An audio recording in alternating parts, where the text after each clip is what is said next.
সম্ভবত অ্যারেস্ট হয়েছে, না গতকাল অ্যারেস্ট হয়েছে কামরুল। তো কামরুল সম্পর্কে হয়তো আপনি এরপরে আলোচনা করবেন বলে আমি ধারণা করছি। তো এই পালের গোদার মধ্যে মাত্র 4 জন, আর পুলিশের একজন অ্যারেস্ট হয় নাই, আর্মিরও লোক পালিয়ে গেছে। তো এই যে পালিয়ে গেল, সেই পালিয়ে যাওয়ার জন্য আমি আবার প্রফেসর ইউনূসকে পুরোপুরি দায়ী করতে পারছি না, কারণ প্রফেসর ইউনূস সরকার দায়িত্ব নিয়েছেন 8 তারিখে, আর 5 তারিখে বিপ্লব হয়েছে। 3 দিন প্রকৃতপক্ষে বাংলাদেশে কোনো সরকার ছিল না, এবং এই 3 দিনের মধ্যে এই লোকগুলোর মধ্যে অনেকেই ক্যান্টনমেন্টে আশ্রয় নিয়েছিল, এবং সেটা আমি বলি নাই, আইএসপিআর দিয়ে বলা হয়েছে, মানে ক্যান্টনমেন্ট নিজেই স্বীকার করেছে যে আমাদের এখানে 600 কতজন বোধ হয় তাদের ওখানে আশ্রয় নিয়েছিল। আজ পর্যন্ত সেটার তালিকা কিন্তু ক্যান্টনমেন্ট আমাদেরকে দেয় নাই, এবং ওই যে 600-র উপরে যারা আশ্রয় নিয়েছিল তাদেরকে পরে কি করা হয়েছে এটাও ক্যান্টনমেন্ট আমাদেরকে জানায় নাই। তো এখানে ইউনূস সাহেব জানতে পারলেন না কেন 3 মাসের মধ্যে? কি আর্মি দিল না, ওনার সাথে সহযোগিতা করলো না সেটা প্রধান? এটা আমার কাছে একটু রহস্যজনক।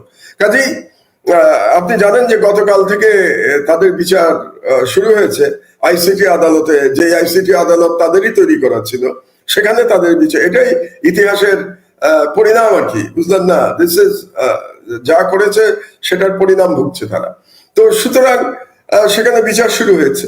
কাজে এক্ষেত্রেও এই যে অপরাধীদের পালিয়ে যাওয়া এবং তাদেরকে অ্যারেস্ট করতে না পারা, এটার জন্য ইউনূস সাহেবকে দায়ী করব নাকি ক্যান্টনমেন্টে যারা আশ্রয় দিয়েছিল তাদেরকে দায়ী করব,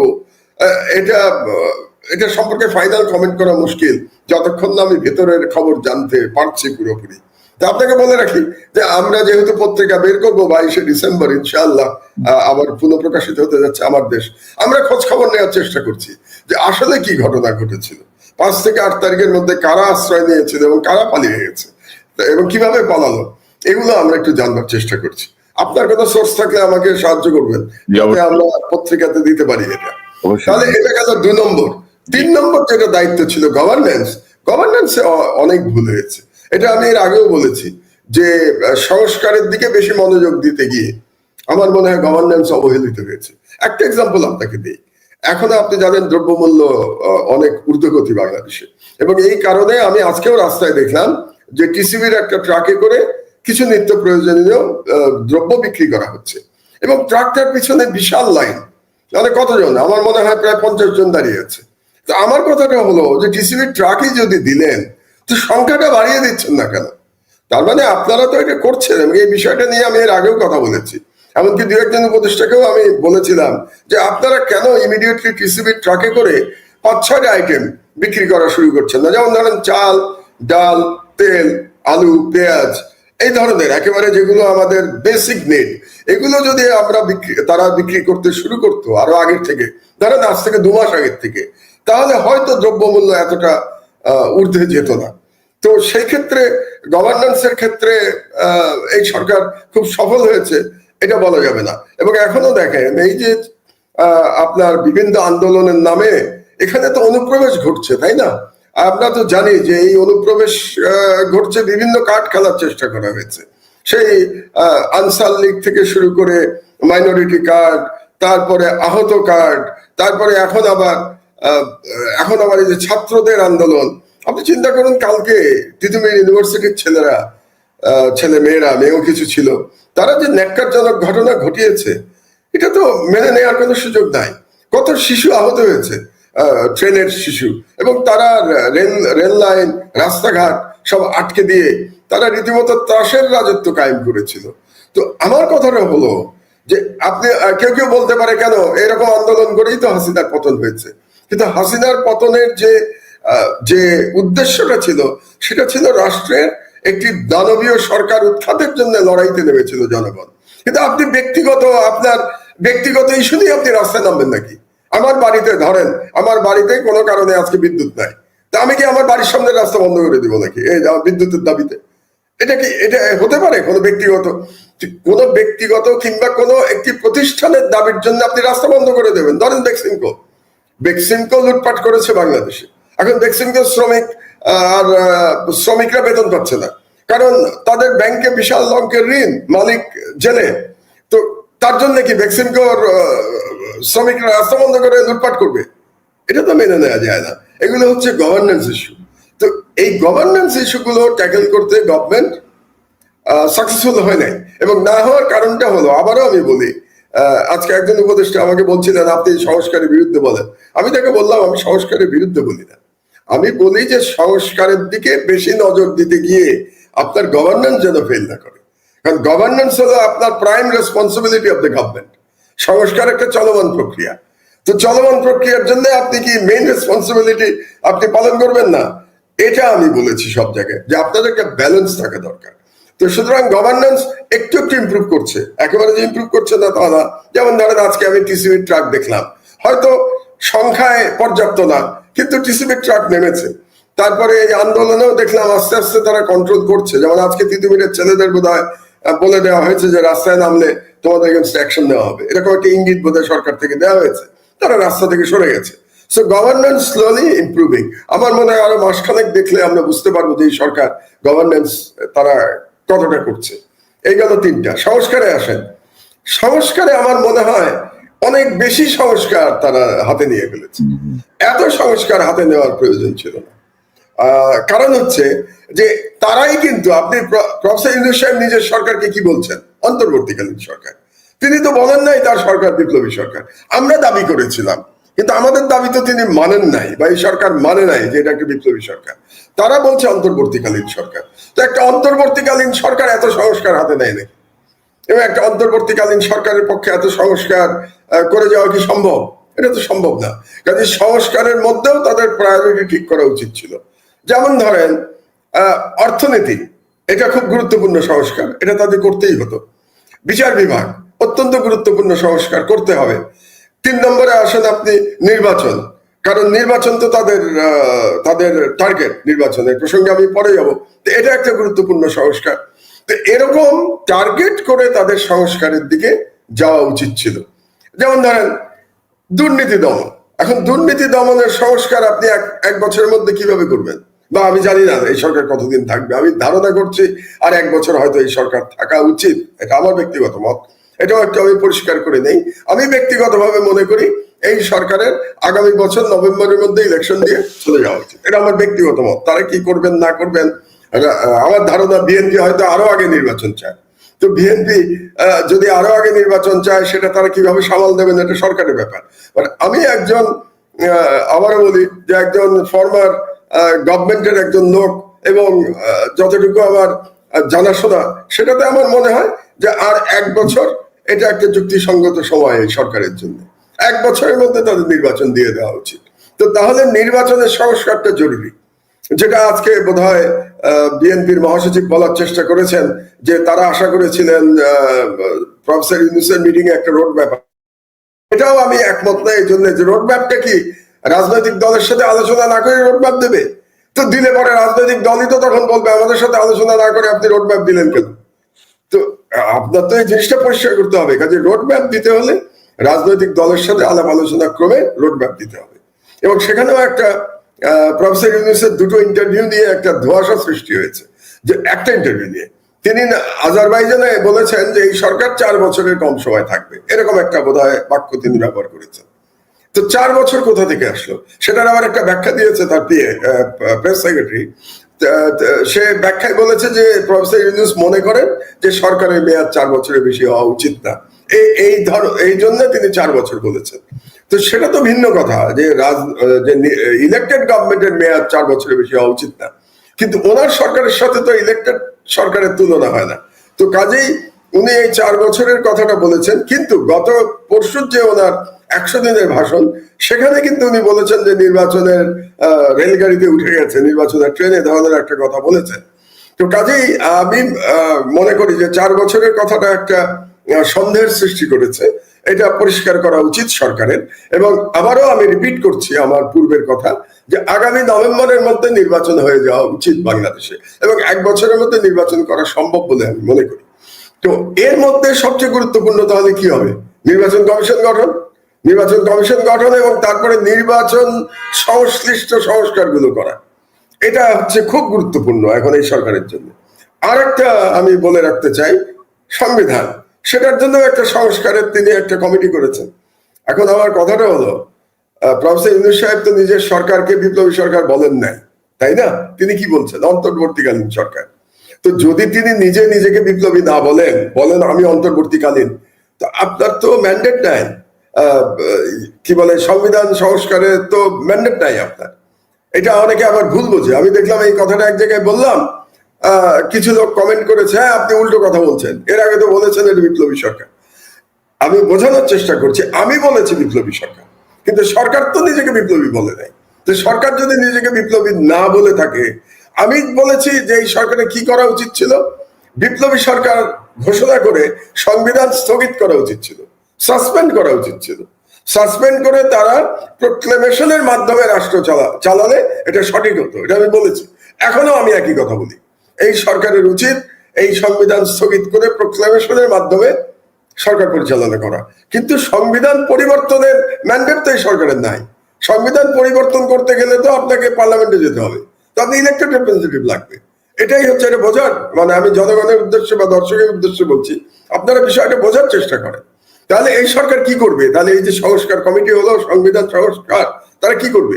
তারা একটা প্রস্তাব দিতে পারে, একটা প্রস্তাব রেখে যেতে পারে সবার সাথে আলাপ আলোচনা করে, for the next parliament to decide.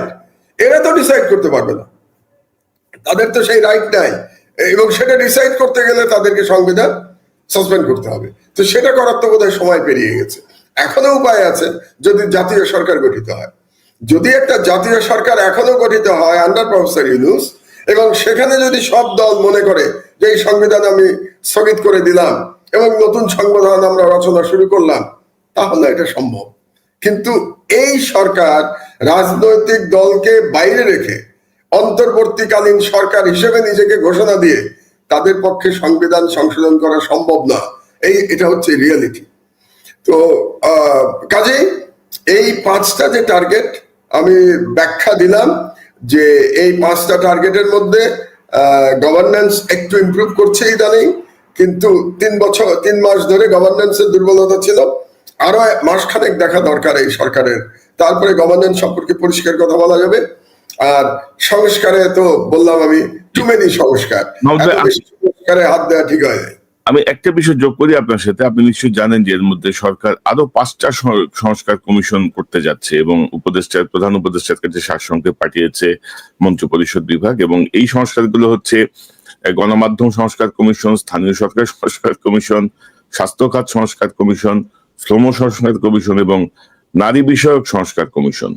তো ধরেন আপনি যেটা বলছিলেন যে সংস্কারের দিকেই, বা অনেকে যেটা মনে করে যে সংস্কার করে সরকার ওই আওয়ামী লীগের চেতনা শব্দটাকে রিপ্লেস হচ্ছে সংস্কার, এজন্য আমার এখানে মন্তব্য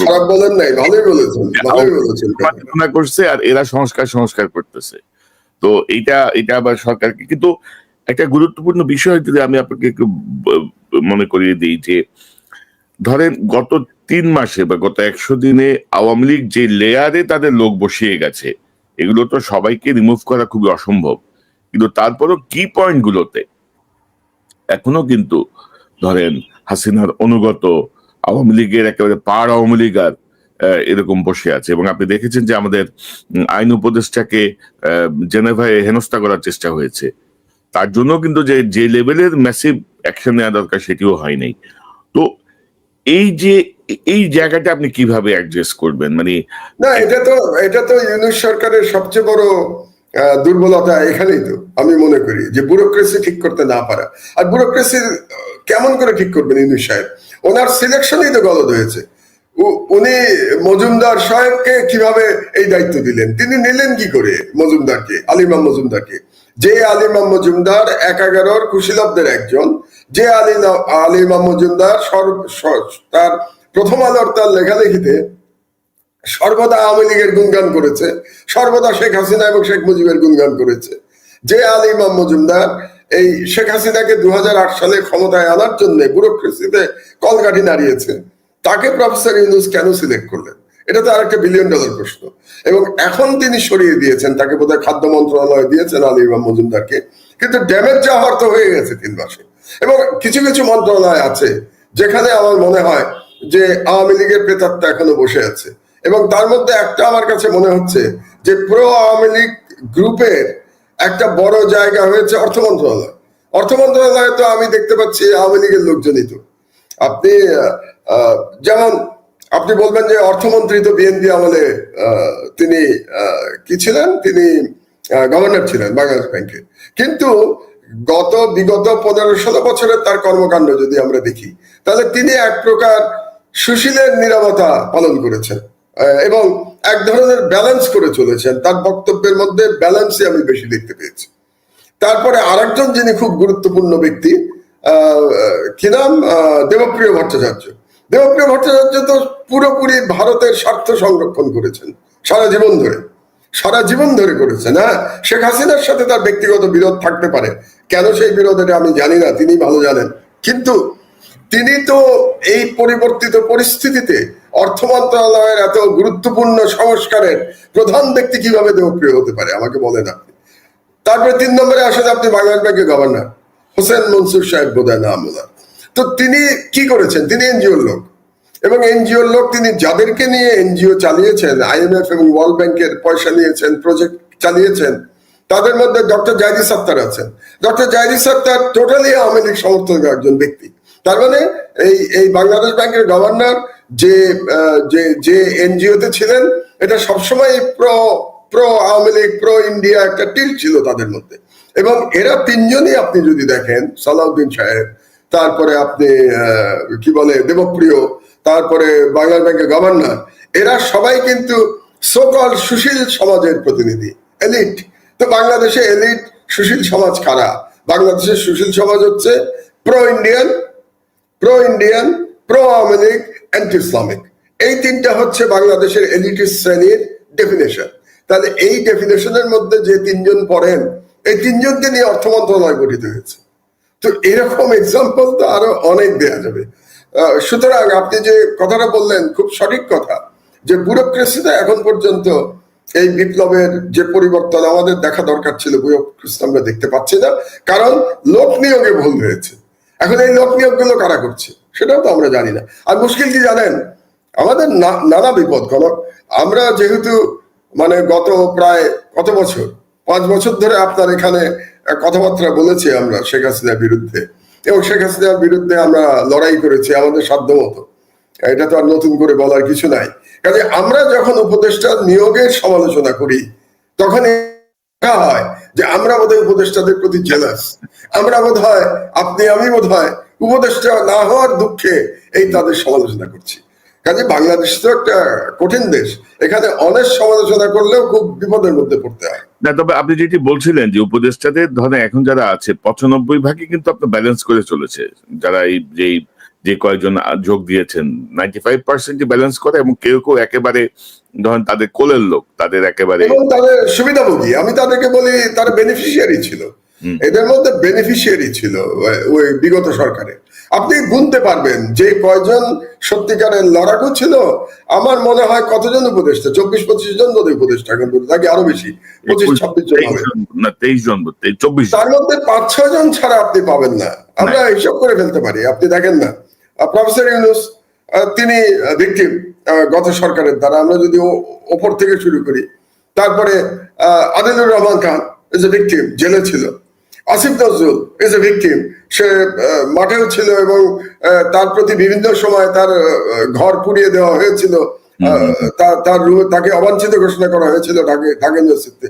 হি ইজ এ ভিকটিম। এই 3 জন হচ্ছে সিনিয়রদের মধ্যে, আর 3 ছাত্র উপদেষ্টা। এই 6 জনের বাইরে 7 নম্বর নামটা খুঁজতে হলে তো আমাকে কষ্ট করতে হচ্ছে। আমি তো 7 নম্বর নাম খুঁজে পাচ্ছি না। আপনি পাচ্ছেন নাকি 7 নম্বর নাম? না, 7 নম্বর একটা বলা যায়, কিছুটা হয়তো বলা যায় ফরিদা আক্তারকে বলা যায়, যেহেতু তিনি ফরাদ ভাইয়ের মিসেস, এবং ফরাদ ভাই গত সরকারের আমলে ভিকটিম ছিলেন, তো কাজেই তাকে কিছুটা বলা যায়। এই তো আপনার, এর বাইরে বাকি সবাই তো গত সরকারের এনজিও করছে, তাদের কোনো অসুবিধা হয় নাই, কোথাও কোনো বাধাগ্রস্ত হয় নাই, কোথাও কোনো বিঘ্ন সৃষ্টি হয় নাই। তারা তো এখন ধরেন আরেকটা বিষয় মধ্যে আমরা গুরুত্বপূর্ণ বিষয়, সেটি হচ্ছে হাসিনা যেই টেলিফোন আলাপগুলো ছাড়ছে, আপনি যদি দেখেন যে সেখানে উস্কানির পাশাপাশি তার কিন্তু প্রচ্ছন্ন থ্রেটও আছে, যে তালিকা করো কারা কারা করতেছে, অমুক ওসির ব্যাপারে তথ্য নাও, তার বাড়িঘর কোথায়, আগের বার তো অনেকের ছাড়ছি, এবার কাউরে ছাড়বো না, এদের আত্মীয় স্বজন সব ঠিক করো।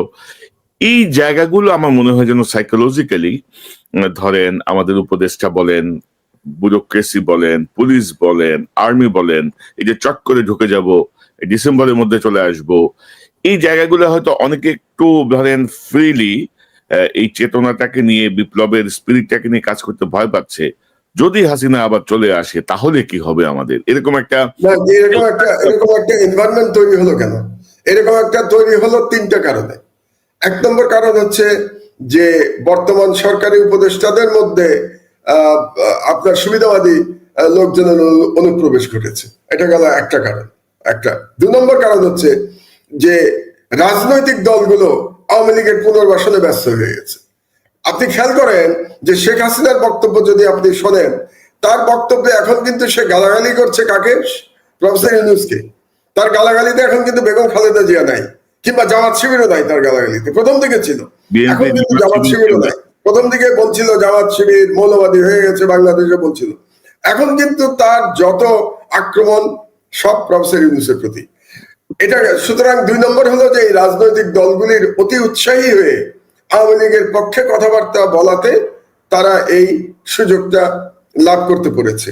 আর 3 নম্বর হলো এই সরকারের গভর্নেন্সের ফেলিয়ার। এই তিনটা কারণেই আপনার এরা এই কাজটা করতে পারছে।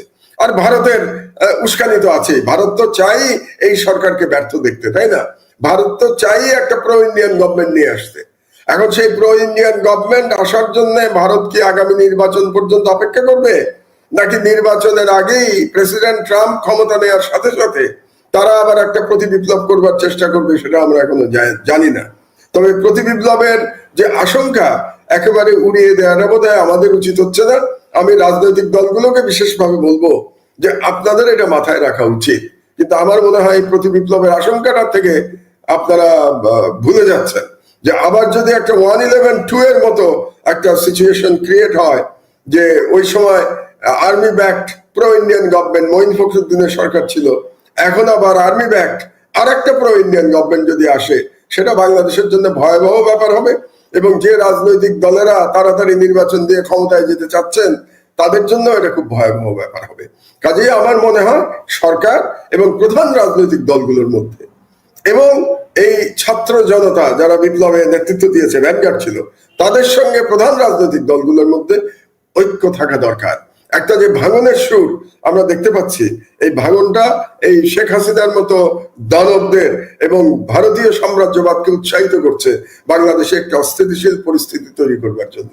কাজে অন্তত এই কথাটা আপনার এখানে আমি একাধিকবার বলেছি যে অ্যান্টি ফ্যাসিস্ট এবং অ্যান্টি ইন্ডিয়ান হেজেমনি একটা ঐক্য হওয়া দরকার, এবং এই ঐক্যটা আগামী নির্বাচন পর্যন্ত টিকিয়ে রাখা দরকার। এখনই নির্বাচনের জন্য আমরা একে অপরের বিরুদ্ধে যদি কথা বলি, আমি রাজনৈতিক দলের কথা বলছি, তারা যদি একে অপরের বিরুদ্ধে কথা বলতে শুরু করেন, তাহলে বাংলাদেশের জন্য এটা খুব বিপদের ব্যাপার হয়ে যাবে। তো সেই কারণেই আপনি দেখছেন যে বিপ্লবের যারা নেতৃত্ব দিয়েছে ছাত্রদের মধ্যে, তারা বিভিন্ন রকম স্ট্যাটাস দিচ্ছে এখন তাদের ফেসবুকে। তারা গৃহযুদ্ধের কথা বলছে, আশঙ্কার কথা বলছে, ফাঁসিতে ঝোলার আশঙ্কার কথা বলছে। এই বাচ্চাগুলোকে এগুলো বলতে হচ্ছে কেন? বলতে হচ্ছে কারণ রাজনৈতিক দলের যারা মুরব্বী, সেই মুরব্বীরা তো একতা দেখাতে পারছেন না। তো সেই মুরব্বীরা ভাঙন তৈরি করছেন, এটা দেশের জন্য ভালো কাজ হচ্ছে না। এবং মাহমুদ ভাই, হাসিনার যে নৃশংসতা আমরা অতীতে দেখেছি, এবার যদি সে কোনো ফরম্যাটে যদি কোনোভাবে যদি ঢুকতে পারে বা কোনোভাবে যদি ক্ষমতায়, আপনি আমি বলে লাভ কি? কোন যে রাজনৈতিক দলগুলো এটা ভিকটিম, তারা তো মাফ করে দিয়ে বসে আছে হাসিনাকে।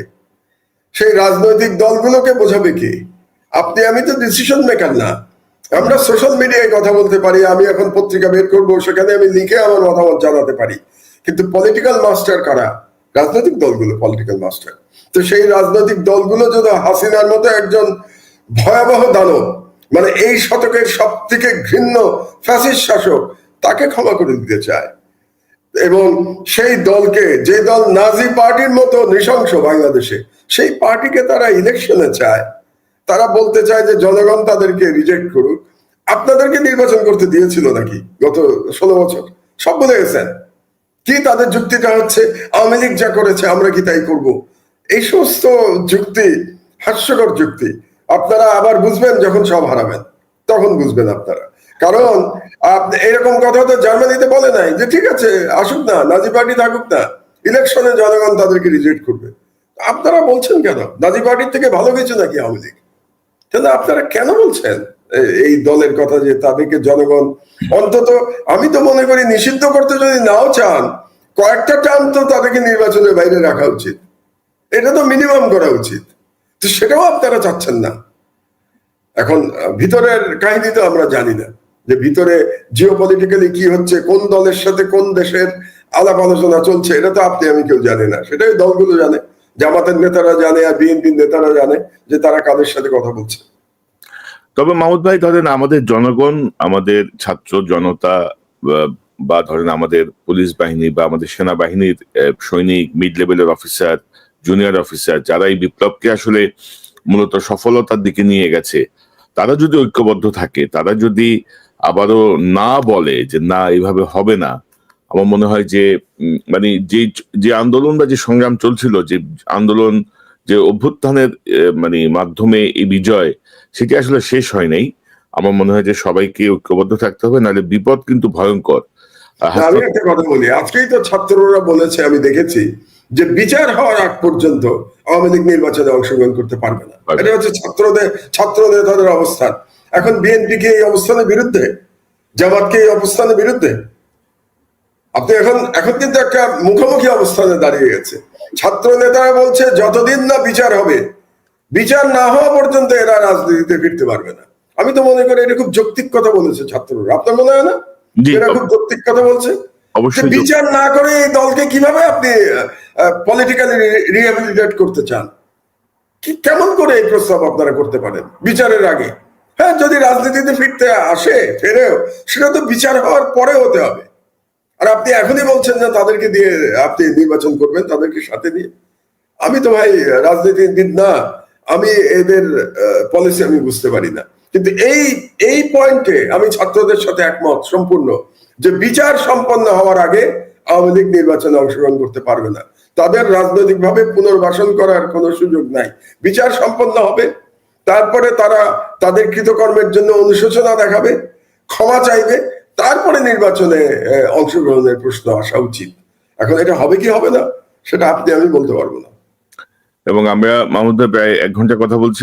আমার তো মনে হয় যে যারা আন্দোলনের সাথে ছিল, যারা ছিল না, প্রশাসন, পুলিশ, আর্মি বা প্রত্যেকটা জায়গায়, আমার মনে হয় যে ওই যে আওয়ামী লীগ বলতো না যে আওয়ামী লীগ যদি পতন হয় 2 লাখ লোক এক রাতে মারা যাবে, যদি কোনো কারণে আওয়ামী লীগ ব্যাক করে 2 লাখ না 5 লক্ষ লোক এক রাতে মারা যাবে। এবং আওয়ামী লীগের ভয়াবহতা, নৃশংসতার ইতিহাস তো আমরা জানি। তারপর শেষ মন্তব্য মাহমুদ ভাই। আমার শেষ মন্তব্য একটাই, আগামী নির্বাচন পর্যন্ত বাংলাদেশের প্রত্যেকটি ফ্যাসিবাদ বিরোধী দল, ছাত্র নেতারা যারা এই আন্দোলনে ভ্যানগার্ড ছিল, এবং সেনাবাহিনী, তাদের একটা ঐক্য থাকা দরকার আগামী নির্বাচন পর্যন্ত। নির্বাচনে আপনারা যত ইচ্ছা প্রতিদ্বন্দ্বিতা করেন, এবং এই ঐক্যটা রাখতে হবে বাংলাদেশের জনগণের স্বার্থে, বাংলাদেশের রাষ্ট্রের স্বার্থে ঐক্য রাখতে হবে। কাজেই আপনাদের মধ্যে যতই মতবিরোধ থাক না কেন, আপনারা এই বেসিক পয়েন্টে আপনারা ইউনিফাইড থাকেন। এবং এই ক্ষেত্রে আমি প্রফেসর ইউনূসকে কিন্তু দায়িত্ব বেশি দিতে চাই, কারণ তিনি সরকারে আছেন। এই যে ইউনিটির জায়গাটা, এই ইউনিটির জায়গাটা ক্ষেত্র তৈরি করার জন্য তাকেই উদ্যোগ নিতে হবে।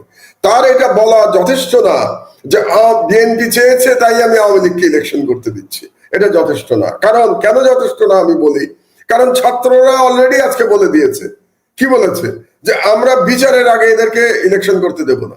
ইউনূস সাহেব এর আগে বলেছিলেন তার নিয়োগকর্তা ছাত্ররা, বলেছেন না, তিনি প্রথমেই বলেছেন আমার নিয়োগকর্তা ছাত্ররা। তাহলে আপনি যে বললেন যে বিএনপি চেয়েছে এই জন্য আওয়ামী লীগকে আমি ইলেকশনে আসতে দিচ্ছি বা ইলেকশন করবে, তো আপনার আর এক স্টেক হোল্ডার, আপনার নিয়োগকর্তা ছাত্ররা তো বলছে অন্য কথা।